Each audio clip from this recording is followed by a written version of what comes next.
Presiden Jokowi menegaskan mengambil alih perbaikan jalan rusak di Lampung. Apakah langkah ini tepat untuk evaluasi pemerintah provinsi yang semestinya bertanggung jawab? Kita tanyakan pada Trubus Rahadiansyah, Ketua Umum Asosiasi Analis Kebijakan Indonesia. Selamat petang, Pak Trubus. Selamat petang, Mas. Petang, Mas. Baik, Pak Trubus, Ya. Presiden, pemerintah pusat mengambil alih langsung perbaikan jalan di Lampung yang semestinya di kebijakan atau kewajiban provinsi. Apakah langkah ini tepat sebagai evaluasi bagi pemerintah Provinsi Lampung, Pak Trubus? Ya, menurut saya sih kurang tepat, Mas, ya. Karena apa? Karena ini menimbulkan persepsi bahwa urusan jalan nanti menjadi urusan pemerintah pusat. Meskipun apa yang dilakukan oleh Pak Jokowi itu dalam konteks kasus gitu. Yang kedua, itu kan jadi terkesan di publik seperti ada seperti pencitraan. Jadi di mana kemudian pemerintah pusat mengambil alih yang sebenarnya itu menjadi kewenangan Pemprov untuk jalan Pemprov ya. Kemudian untuk jalan kabupaten ya kabupaten kota, kan ada juga jalan desa yang menjadi tanggung jawab desa. Jadi semuanya sesuai dengan undang-undang jalan, undang 22 itu kan sebenarnya ada penyelenggara jalan sesuai kewenangannya masing-masing gitu loh, Mas. Ini ada suara dari warga berpuluh-puluh tahun ada pembiaran jalan rusak sudah diprotes, katanya ada janji tapi tidak dilaksanakan. Apa yang salah? Ini tidak cermat penganggaran atau apa, Pak Trubus, yang Anda lihat?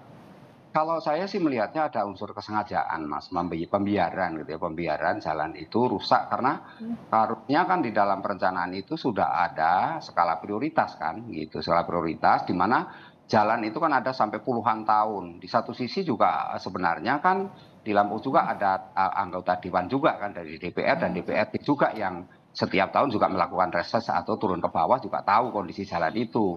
Namun demikian ini kan sepertinya jalan ini sudah kerusakan sudah begitu parah gitu ya, kronis lah gitu ya kondisinya sehingga bisa katakan bahwa itu tidak ada perencanaan untuk atau prioritas untuk memperbaiki jalan dan seperti ada pembiaran seperti itu, Mas.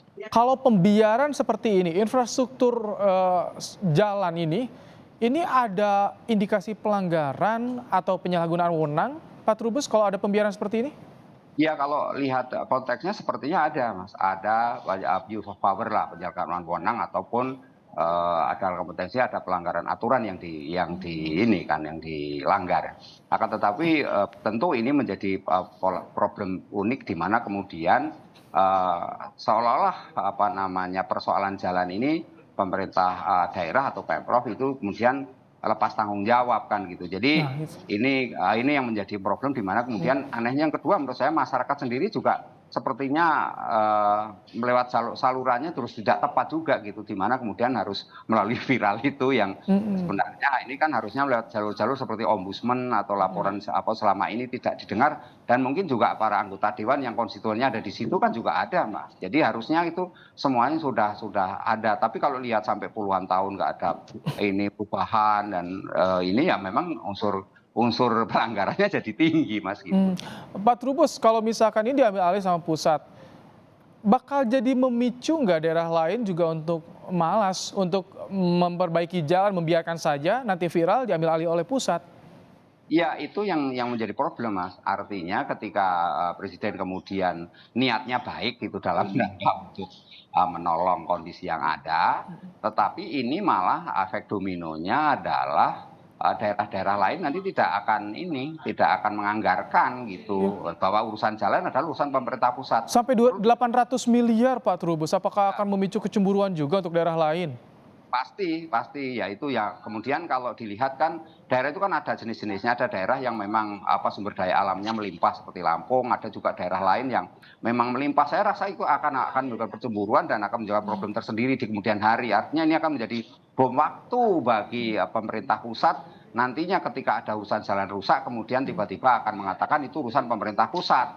Nah, dalam hal ini itu kemudian akan menjadi hubungan pusat dan daerah akan bermasalah. Saya rasa itu akan menimbulkan masalah lagi nanti, Mas. Oke, Pak Trubus, biasanya untuk pemerintah daerah sekelas provinsi, penganggaran perbaikan jalan provinsi itu seperti apa sih? Ini kan 2 periode, tentunya waktunya cukup juga harusnya untuk memperbaiki jalan yang ada, Pak Trubus ya?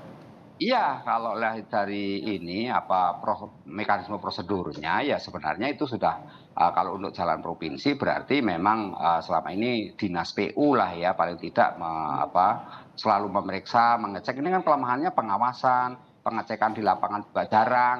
Jadi yang terjadi kemudian jalan itu makin hari digunakan terus rusak. Sementara daerah Lampung itu secara ekonomi pertumbuhannya cukup bagus karena memang sumber daya alamnya melimpah, perkebunan, pertaniannya juga cukup luar biasa. Nah, masyarakatnya juga mobilitasnya tinggi, tetapi dengan kondisi jalan yang seperti disengaja rusak seperti itu kan menjadikan kita jadi miris kan, sesungguhnya ada apa di situ. Artinya publik patut mempertanyakan, publik curiga sebenarnya ada sesuatu yang tidak beres di situ, Mas. Gitu. Oke.